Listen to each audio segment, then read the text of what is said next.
আজকে একটা সুন্দর একটা পুকুরে আসছি। এখানে মাছ ধরতেছে দেখতে পাচ্ছেন। আর এই যে এই মাছগুলো, এগুলো বাটা মাছ। এই মাছগুলো 70 থেকে 80 টাকা কেজি। এই মাছগুলো আসলে 8-10 টাকা কেজিতে আসবে, তখন এটি উপযুক্ত হবে বাজারে বিক্রি করার জন্য। এখন কিছু মাছ কাটাই করে পুকুরে ছাড়া হচ্ছে, আর এই বাকি মাছগুলো হয়তো বা বাজারে বিক্রি করা হবে। এই মাছগুলো আসলে এখন বাজার ঈদ শেষ হয়ে গেছে, তো বাজার অবশ্য ভালো হবে। বাংলা মাছের বাজার বরাবরই ভালো যায়। তো যারা এই ধরনের বড় পুকুরে মাছ চাষ করবেন, তারা অবশ্যই মিশ্র চাষ করবেন, যাতে করে সব ধরনের মাছ থাকে, তাতে করে একটি মাছের শেড তুলতে গেলে যেন ভালো একটা প্রফিট আসে, সেই আশায় খামারি ভাইরা মাছ চাষ করে।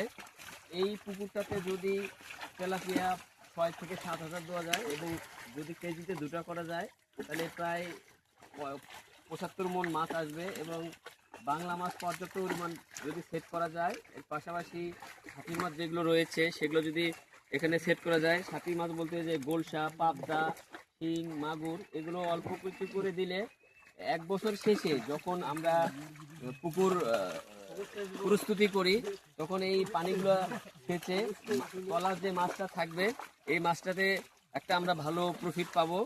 তো খামারি ভাইরা যারা মাছ চাষ করবেন, তাদের জন্য উদ্দেশ্য করে এই কথাগুলো বলা, যাতে করে আপনারা এই সাথী মাছগুলো দিবেন। আসলে এটার যে ফিড, এই যে তেলাপিয়া বা বাংলা মাছকে যে ফিডটা খাওয়ানো হবে, এই ফিডের বিনিময়ে এই সাথী মাছগুলো আসলে পরিপূর্ণ হবে এবং বাজারে বিক্রি করার উপযুক্ত হবে।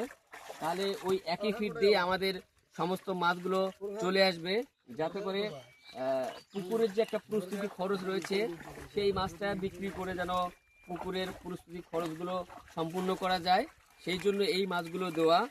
আর যারা মাছ চাষ করবেন, অবশ্যই প্রতি মাসে মাছের ডোজ করতে হবে এবং মাছের খাদ্য খাচ্ছে কিনা সেটা দেখতে হবে, পানির যে গুণগত মান সেটা দেখতে হবে, পিএইচ অথবা অ্যামোনিয়া এগুলো আছে কিনা সেটা দেখতে হবে।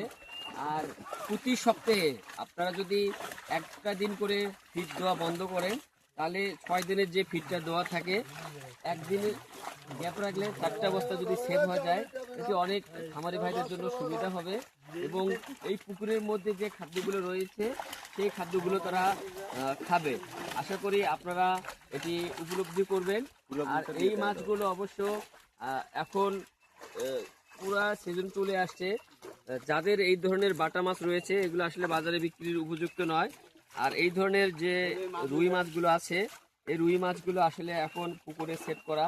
পুকুরে আসলে মূলত যে মাছটি সেট করবেন, সেটি হচ্ছে 3 থেকে 4টা যে কেজি বাংলা মাছগুলো, এগুলো সেট করবেন।